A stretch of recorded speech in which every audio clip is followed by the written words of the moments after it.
Hello friends, how are you? How are your studies going on? कैसी पढ़ाई चल रही है? सेल्स एंड डिस्ट्रीब्यूशन मैनेजमेंट समझ में आ रहा है?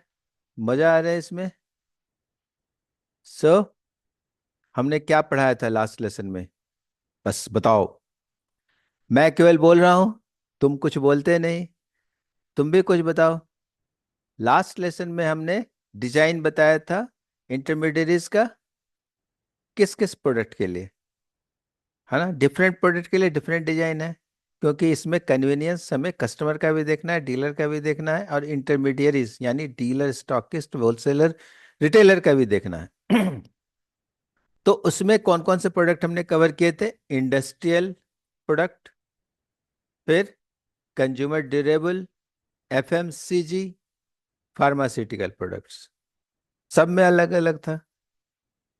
इंडस्ट्रियल प्रोडक्ट टेक्नोक्रेट्स को मालूम है, इंजीनियर्स को मालूम है, मैकेनिक को मालूम है, और जो टेक्निकल लोग हैं उन्हें मालूम है, टेक्नीशियंस को मालूम है। तो उनका जानकारी, उनकी जो जानकारी है उसके बारे में जो एक्सपर्टीज रखते हैं, उनका उसमें सहारा लेना पड़ता है।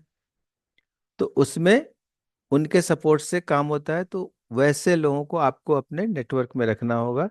वैसे लोगों को जो इनके कॉन्टैक्ट्स में ज़्यादा है उनको रखेंगे। फिर हमने क्या बताया था? एफएमसीजी। एफएमसीजी का बहुत हाई वॉल्यूम होता है। यूज एंड थ्रो वाले प्रोडक्ट हैं, लेकिन हाई क्वालिटी होना चाहिए। और इसमें चूंकि वॉल्यूम बहुत ज़्यादा है, नंबर ऑफ आइटम्स, वेरिएंट्स बहुत ज़्यादा है, इसमें जो है ना, कंज्यूमर के प्रोडक्ट्स जो होते हैं उनके लेंथ, विड्थ, डेप्थ, बहुत सारी चीज़ें हैं। तो इसलिए नंबर ऑफ इंटरमीडिएट्स बहुत हाई है। तो उसमें लेयर्स बहुत ज़्यादा हैं। डिस्ट्रीब्यूटर भी है, फिर उसमें होलसेलर भी है, रिटेलर भी है, और फिर कस्टमर तो आता ही है। तो कहीं पे और भी एक लेयर बन जाता है होलसेलर के साथ साथ, सेमी डिस्ट्रीब्यूटर और सब डिस्ट्रीब्यूटर, समथिंग लाइक दैट। तो एफएमसीजी का उस तरह का है। अब कंज्यूमर ड्यूरेबल में क्या है कि सर्विस का एस्पेक्ट आ जाता है। तो हमें उसमें सर्विस के लिए सोचना है। तो सर्विस के लिए भी एक एजेंट होना चाहिए। तो सर्विस का अलग होता है विंग, सेल्स का अलग होता है। फिर हमने क्या बताया था आपको? फार्मेसी, फार्मास्यूटिकल प्रोडक्ट्स, दवाइयाँ जो होती हैं। तो दवाई बहुत सेंसिटिव चीज़ है। ये कौन प्रेस्क्राइब करता है? डॉक्टर करता है। डॉक्टर का इसमें मेजर रोल है। जो डॉक्टर कहेगा वही दवाई आपको रखना है। किस तरह के प्रोडक्ट, इसकी जानकारी भी आपके इंटरमीडिएट्स को अच्छे से होनी चाहिए। उनमें एक ये भी है कि उनको एक डिग्री होनी चाहिए बी फार्मा की, otherwise they can not do the business. Hmm. तो गवर्नमेंट का जो रूल्स रेगुलेशन उसको भी फॉलो करना है। इसमें अगर गलत हुआ तो पेशेंट की जान जा सकती है। तो it is very very responsible thing. तो उसमें भी हमने देखा कि लेयर्स ज़्यादा होते हैं, लेकिन कुछ इंडिपेंडेंट भी होते हैं। जो डिस्ट्रीब्यूटर है वो क्या है, रिटेलर को भी बेचता है और होलसेलर को भी बेचता है। होलसेलर का क्या चीज़ है? वो किसी कंपनी के साथ कोई एग्रीमेंट नहीं करता है, वो डिस्ट्रीब्यूटर का बनाया हुआ चीज़ है। होलसेलर सारे प्रोडक्ट्स रख सकते हैं, डिस्ट्रीब्यूटर एग्रीमेंट करता है कंपनी के साथ। फिर एक चीज ने बताया था, डिस्ट्रीब्यूटर और स्टॉकिस्ट में अंतर है। स्टॉकिस्ट क्या है कि वो माल रखेगा, लेकिन बेचने का काम वो नहीं करेगा। कंपनी वाले का सपोर्ट चाहिए, कंपनी वाले बेचेंगे। डिस्ट्रीब्यूटर ऐसा नहीं, वो माल भी रखेगा, डिस्ट्रीब्यूट भी करेगा और बेचेगा भी, मतलब। Now we come to textile and paper. यहाँ पर क्या है? It is straight forward and simple distributors in major cities and dealers and stockists in small towns. If the producer is located far away from the customers, like textile producers are in Surat and selling saris in South India, a local guarantor is needed who is a middleman, guarantees payment to the producers from the retailers. अब इसमें एक guarantor आ जाता है। एक entity क्या आ गई? Guarantor. Producer इसमें देखो ज्यादा झोल झाल नहीं है, डायरेक्ट जा रहा है डीलर या डिस्ट्रीब्यूटर या स्टॉकिस्ट, वट एवर यू से, एंड देन टू कस्टमर। एक ही बीच में है, प्रोड्यूसर, देन डिस्ट्रीब्यूटर और डीलर और स्टॉकिस्ट टू कस्टमर। अब ये जो डीलर हैं, जो साड़ी बेचते हैं, जो क्लोथ्स बेचते हैं, वो कहाँ से, किसके साथ एग्रीमेंट है? उसको प्रोड्यूसर के साथ एग्रीमेंट है, लेकिन उसको सपोर्ट चाहिए क्या? गारंटर का। क्योंकि यहाँ पे क्रेडिट है। Thing is that clothes are not suppose to be sold out immediately.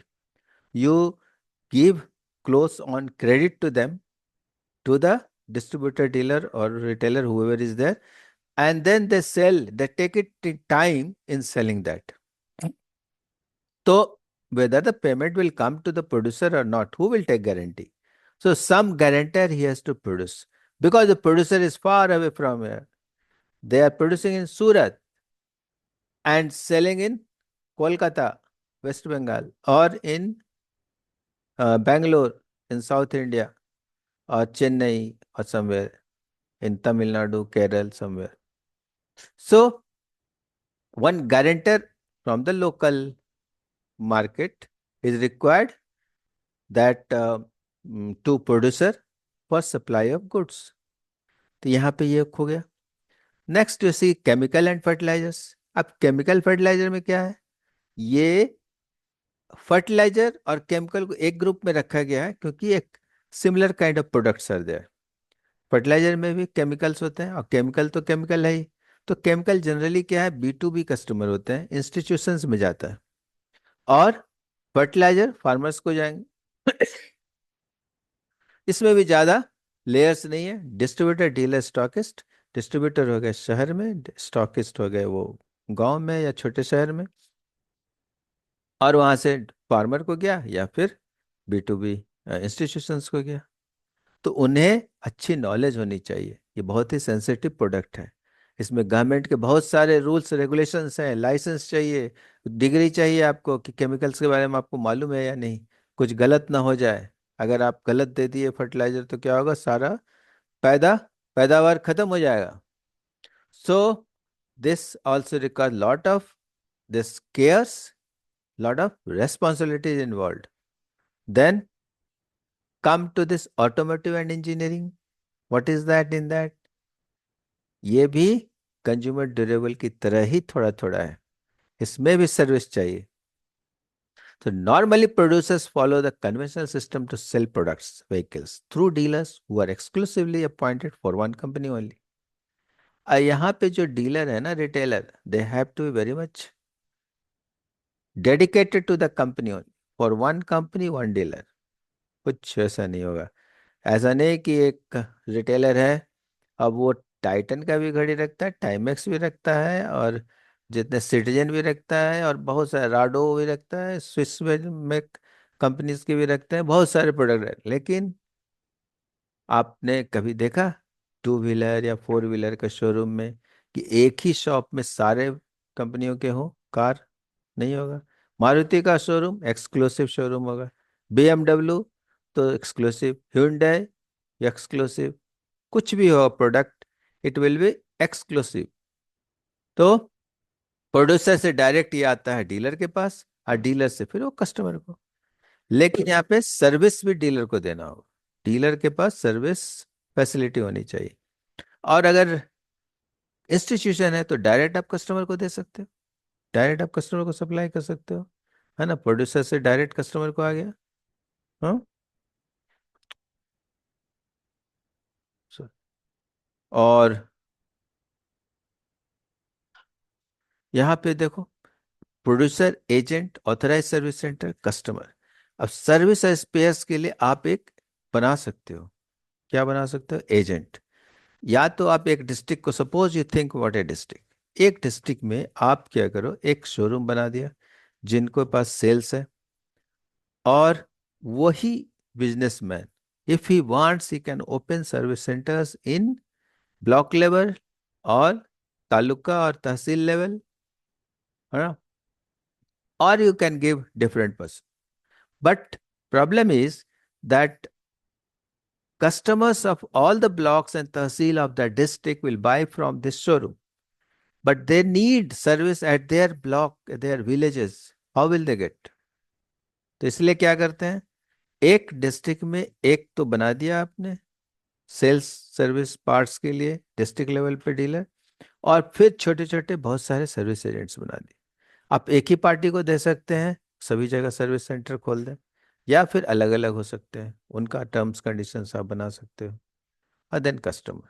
So this is another kind of design. So this all are made suiting to the convenience of the customer as well as the dealers as well as the company. सबों की सुविधा के अनुसार ये design किया गया है. How was this lesson? Did you like it? Please must write in the comment box. I will change if it is required, or if I will add something more stuff, whatever is required to you. So please must write in the comment box. Thank you.